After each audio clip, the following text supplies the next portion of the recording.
Hi guys, Michael here, and well, I've just watched the boxing match, of course, earlier today, a little bit earlier, and I thought I would give my opinion on it. I wasn't going to watch it. I wasn't going to watch it at all, but I had a feeling that somebody would probably email me and ask me what I thought of the fight, so I bought it. I thought I'd have a watch, and I've got to admit, I enjoyed it. It was a good fight. It was a good night. I enjoyed it.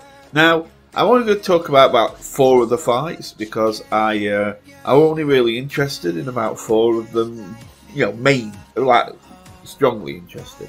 The rest, I was kind of a bit here and there. They were good fights still. All the fights were good fights, but there's only like 4 I'm going to cover. So, and don't worry, the 2 main ones I will cover. There will be 2 of them. But the first one I want to start with is Michael Philippou from Raka against Scarce. Now, you could kind of tell that Michael was more intense. He wanted the win. And you could tell that Scarce was very much out of his depth. Even when it came down to the walking, you know, it was like the commentary team said. You know, they said that when you come out and you come through the curtain, you know, the crowd, you know, the noise of the crowd hits you, and the you know, walking to the ring, the boxing and everything, and yeah, it's all a lot to take in. And you can see that Scarce was definitely more out of his element. I mean, you've got to remember, Scarce is more of a drama channel kind of thing. He doesn't necessarily get out in the public eye a hell of a lot, and I think Raka tends to do that a lot more. So yeah, I think he was more, you know, a lot more comfortable. And the problem is now, one thing that people said about Mayweather is that one of the things that made him so great was that he could change his style, even mid-round, if he needed to. Like if something wasn't working, or he saw something in the opponent that he could either take advantage of or needed to defend against, he could do it mid-round. He'd just switch. And even KSI said it about Logan Paul. He said, like, we've got a couple of plans. So if Logan Paul comes in one way, we'll do plan A. If he comes in another way, we'll do plan B. And I think the problem is that Scarce had one plan: jab. I've got this height advantage, I've got this reach advantage, jab, jab, jab, jab, jab, jab. And that's all he did. He probably threw like 5 or 6 right hands in the whole fight. But the rest of the time, jab, jab, jab. And Michael just kind of went round his jab. He just kind of moved his head to the side, so jab missed, moved in, and just started punching Scarce in the face. Now, I don't think Michael's got that knockout punch power, that one hit knockout punch power. But you get hit in the face over and over again, your body's going to give in. Now, yes, your mind can keep you going a little bit, but trust me, when your body fully decides to give in, it's going to give in no matter what. So he just kept punching Scarce in the face, and Scarce, message to you: you are a tough son of a bitch. You really are. You are a tough guy. You can take a punch. I'll give you that. I don't think I'd like to be in a fight with you. I don't know. I mean, it's like you might not be good at punching. You might, maybe you're not good at punching, but damn, you are good at taking it. And you showed how tough you are, and credit to you. I mean, excellent, Michael won. You know, well done for Michael. He won it, and he won on a TKO. The ref stopped it in the end. But Scarce did not go down. And I swear he got punched in the face over and over again. The amount of punches he took to the face, and they weren't like little taps. It was, you know, Michael was bashing him in the face. And he stayed on his feet. Scarce, you are tough, my friend. Well done. Well done. You did not let yourself down. You had a good fight. You can be proud of yourself. And you lost £100 to do this fight. Mate, you've earned a lot of respect from me. And it was a great fight. I enjoyed it. And I'd like to actually see you fight a bit more and possibly win. Because I think you can generate some power. You're a big, beefy, meaty guy. You know what I mean? You could probably generate a good punch if you need to. It's just a shame you never really got to land it. So, I've great respect to you, but yeah, I would have liked to see you fight more because you can take it. So if you can give it, you'd get some decent wins. So anyway, moving on, that was a great fight. And then we had another one I was very interested in, which was FaZe Sensei against Overt Flow. Now, they've both got a kind of martial arts background in a way. They both done like MMA kind of things, and it was boxing. And I really like Face Sensei. I like his attitude in life. I like his respect that he has for people. I just like his belief system and how he works. He's a really nice guy, but at the same time confident, likes competition, likes to fight, and they both do. These are two people who have fought before in competition and that, and they've both done pretty well. So the fight started off kind of testing each other a little bit. There were a bit of jiggery thing by Overflow, grabbing him a bit and things like that, grabbing Sensei a few times and that. And it were a decent fight. Then it got to end at the second round, I think it were. And Overflow got his arms round Face Sensei, basically threw him, kind of took him down to the floor. And I think Face Sensei were a bit like, well, I don't know if that was you joking around, but I need to teach you a lesson for that. So next thing, he came out next round, and he beat Overflow up. And what made it kind of more, I suppose, amusing, you could say, is that he actually predicted his win. He told True Geordie, who was one of the commentators, that he was going to win by left hooks to the kind of liver, I think it were, or kidneys, whatever, and he was going to win with body shots, basically. And he just came out and battered Overflow's body, and Overflow went down. So, not only is it bad enough that you lose, but to lose when you get people who say, I'm going to knock him down in the third round. But you imagine if somebody says, I'm going to knock him down in the third round by a right hook to the left side of his jaw, he's going to stagger, I'm going to take 2 steps forward, left hook him to the other side of the jaw, and he's going to go down. And that's it. You imagine somebody predicting it that precisely, how you're going to feel if somebody knocks you out at that round in exactly that way. That's what Face Sensei basically did. He told you, Geordie, what he was going to do, and he beat him in the way he said he was going to beat him with the shots he said he was going to beat him with. So it was body shots in the end, but yeah, it was basically a TKO. Overflow wasn't out or anything, but he wasn't getting up. Body shots can drop you like mad. Once you take somebody's like ribs out or stomach or that, you've affected the breathing, they're going nowhere. So that fight didn't last much longer than that, and I have to keep the third round that happened in. But I've got to give them both to do. It was a great fight, and it was nice to see something that were more technical. Before that, the rest of the fights had been quite just swinging for fences, big swings and that. There'd been nothing really technical. And then this one was a lot more technical, and yeah, it was a really good fight. I really enjoyed that one. And then I'm going to jump to, so well done to Face Sensei for winning that. And now I'm going to jump to Deji and Jake Paul.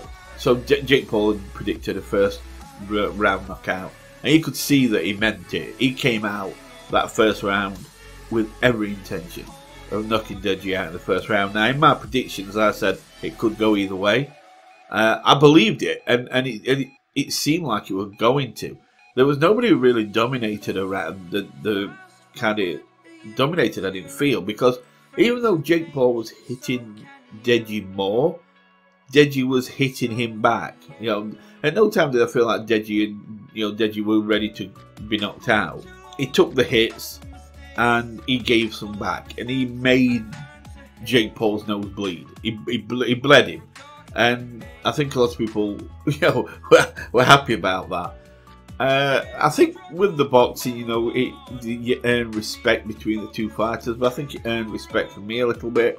I don't like Jake Paul's attitude at times, or just his videos, but as a man, yeah, I gained some respect for the kid. He really kept going, because Deji were fighting back, and like I say, Deji bled him a few times, and you could see that. I think Jake Paul had caught himself by surprise a little bit. I think he thought running up some hills and just doing a bit of cardio, doing some cardio would be enough. He gassed himself out. By the time like fourth round came, something like that, it was gassed. He was breathing heavy. He was sucking in air. He was in trouble. And but the problem was, so were Deji, and I think Deji's cardio was definitely worse than Jake's. Deji was really, had a real hard time breathing, and the fifth round came, and you got to remember, Jake Paul said he would knock him out at first, in that fifth round, and to be honest with you, Jake was looking fresher. I think he'd got his second win, started to, kind of get his breath back a little bit, and Deji was out on his feet. He wasn't out as in, oh my god, I've been punched in the face so much I'm out. I mean, he couldn't breathe, his cardio had gone, he was sucking in air like mad, he could hardly swing, and, Jake was just started to just wail on him a bit, so his corner threw toweling. Now, I know that really disappointed Deji because he didn't want to lose and he put a lot of store on not losing. But I feel that Deji got beat by his own training. I think he got beat by his own cardio. I don't think Jake beat him. I don't feel anything Jake did beat him. But I do feel that his cardio wasn't good enough and Jake's cardio was better. I mean, Jake's cardio wasn't great. Couldn't have been that great because he was really gassed. But Deji was almost, it was almost just, I find it hard to even walk. So yeah, I think Deji got beat by his own cardio there, and I think if he did better cardio, so he had more energy, or at least didn't put, kind of stored it a little bit better going through the fight and didn't really commit so much early on. I think it'd possibly pulled out a win, or at least done a lot. I think I think he'd have pulled out a win. I think he could have done, but even though I think Jake, I think surprised himself. I think boxing surprised Jake. I don't think he expected to be that gassed. I think he thought it was going to be 6 rounds is nothing. But then again, I don't need 6 rounds. I'm knocking him out in first, and I don't know if he trained for that first round knockout and. Once that went, he didn't have cardio. I don't know, but I think it caught him out how much boxing takes out of you, and but he won. So congratulations to Jake, to Deji. I know you don't want to hear people say you never let anybody down, etc. So I'm not really, even though that's true, I'm not going to really dwell on that. What I will say is, do what you said you were going to do. Get back up, dust yourself off, get back into training. For God's sake, work on your cardio, and you'll get out there. You can take a punch. Jake hit you with some good punches. You took it, you kept going, and you delivered some good punches back. Okay, far and away from that guy that used to run away whenever anybody went near him early on. You fought well, my friend. You took the punches to the body, you took the punches to the face, you gave it back, and you bled him. Well done. Now get your shit sorted, get your cardio sorted, and then get back in that ring and fuck somebody up, because I think you can. Okay, so do that. And then of course we'll go to the last fight, which was Logan Paul KSI. So KSI came out, and I'm not going to go on about ring entrances. They were cool enough. Jake's were as well and all that. But Logan came out the first 2 rounds and I think battered KSI. I watched this and I thought, oh my god, he's going to absolutely school KSI here. Yeah, he came out looking like a boxer. I mean, yeah, he was fucking about his arms around his side at times, but we were doing it more for extravagance to show off. But he was on target. His targeting were boom, boom, boom with that jab. Now, he did what Scarce didn't do. Whereas Michael Philippou, when he fought Scarce, were kind of dodging around his jab.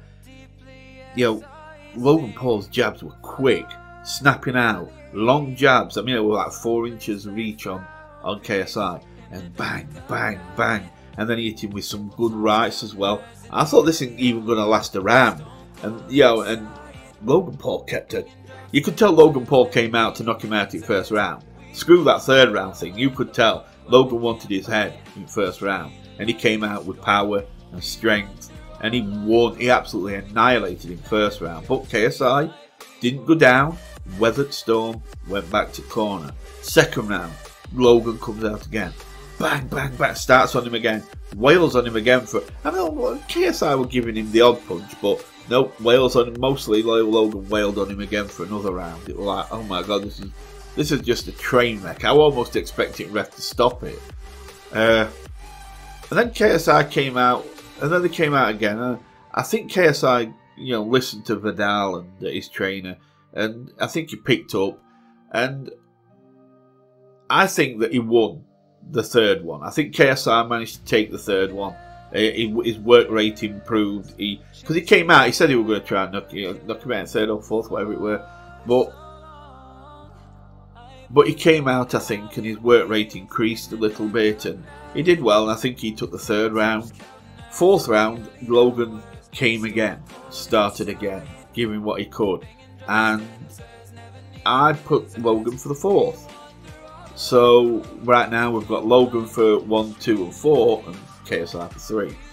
But then is where things change, because KSI, his technical side, his understanding, he'd conserved some of his energy.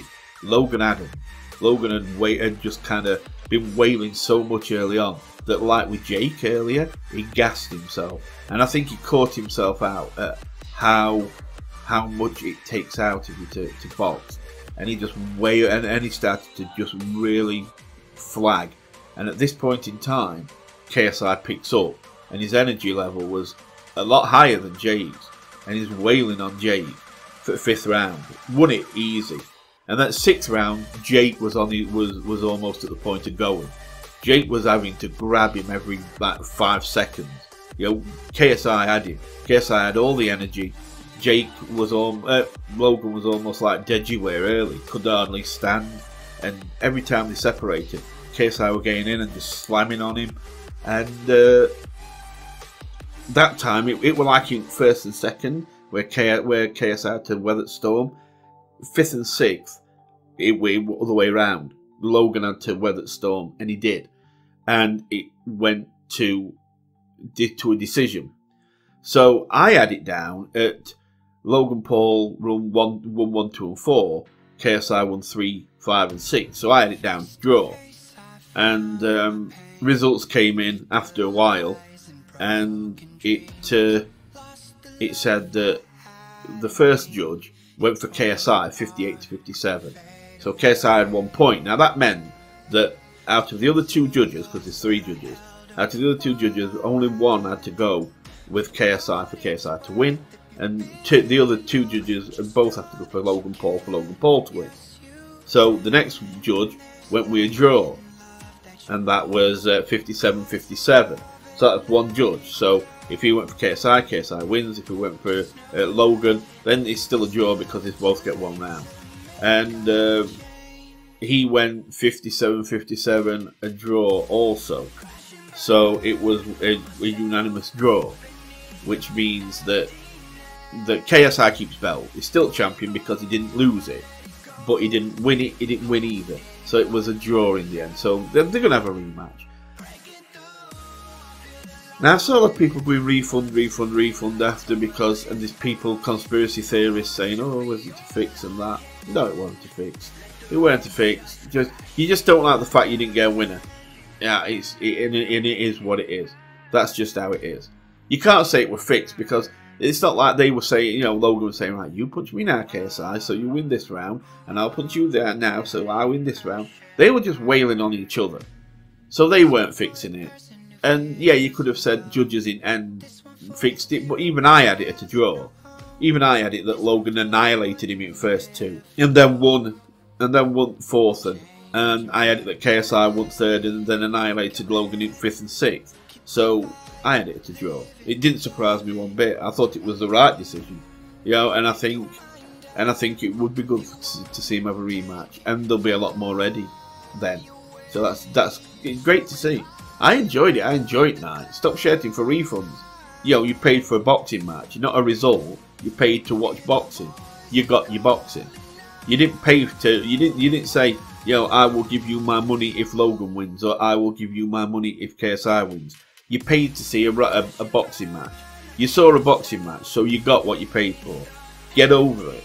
Right? Stop asking for refunds because you didn't like the result. Okay? You paid for a boxing match for like I think there were 8 boxing matches through the night, and you got 8 boxing matches, and they were great boxing matches. It was a great night. So stop bitching about refunds and just enjoy the fact that you had watched a good night of fighting, and you're gonna see some more, and there's gonna be more to see. There's gonna be more boxing matches and that, and it's gonna be good. So there you go. Anyway, that's it. I wanted to get this out as soon as possible because I thought I should, since so just happened. And I will see you again soon. So thanks for listening, and you take really good care. Bye for now.